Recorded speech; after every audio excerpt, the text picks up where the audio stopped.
ជាមេស្រឡះចិត្តកំៀបស្ងប់សុខដំណើរជីវិតបន្តទៅបានតែប្រាថ្នារឿងរ៉ាវកន្លងទុកជំនាញដ៏ល្អយើងទាំងពីរអ្នកជ្រើសយកផ្លូវរៀងខ្លួនដែលភាពវិជ្ជមានមិនមានការស្ដាយក្រោយថ្ងៃនេះបែកគ្នាដើម្បីស្វែងរកភាពរីកចម្រើនឲ្យបងនិងអូនជួបតែរឿងល្អក្នុងជីវិតដែលតែថានឹងជួបបងនេះនៅតែជួបជានិច្ចតាំងពីដើមមកបងធ្វើគ្រប់យ៉ាងព្រោះតែចង់ឃើញស្នាមញញឹមខិតខំរៀនសូត្រខិតខំធ្វើការក៏ដល់អនាគតមុនគេអ្វីដែលជាចំណុចវិជ្ជមានបងតែងតែគាំទ្រជានិច្ចមិនដែលមានពាក្យថារារាំងអូនថាផ្លូវដែលរូបអូនចង់ដើរគឺជាផ្លូវថ្មីបងធ្លាប់ខិតខំធ្វើការយ៉ាងខ្លាំងក្លាក៏សមដ្ឋានគ្រឿងដែលគេស្អែករកបានលើតែពេលនេះអូនមានជាមិនល្អឬអូនមិនស្មោះស្ម័គ្រគ្រាន់តែមកទៅជាពីរគឺជាអ្នកណាបងអូនតាមបានក្នុងជីវិតថ្មីទោះបីពេលនេះអូនមានអ្នកមើលថែបងនៅតែសប្បាយใจ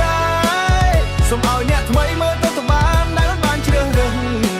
ជូនពរឲ្យអូនជួបតែនៅជីវិតរបស់ជីវ៉ាបងសូមជាស្នាមញញឹមជំនួសការសោកស្ដាយខុសពីគ្រាមុនដែលធ្លាប់ជួបបងធ្លាប់ខិតខំធ្វើការយ៉ាងខ្លាំងក្លាក៏សមដ្ឋានព្រឹងបែបថ្ងៃស្អែករបស់យើងតែពេលនេះអូនមានជំរឿថ្មីបងក៏យល់ព្រមតាមការសម្រេចចិត្តក្នុងខែដ៏ស្រស់បំព្រងនៃជីវិតម្នាក់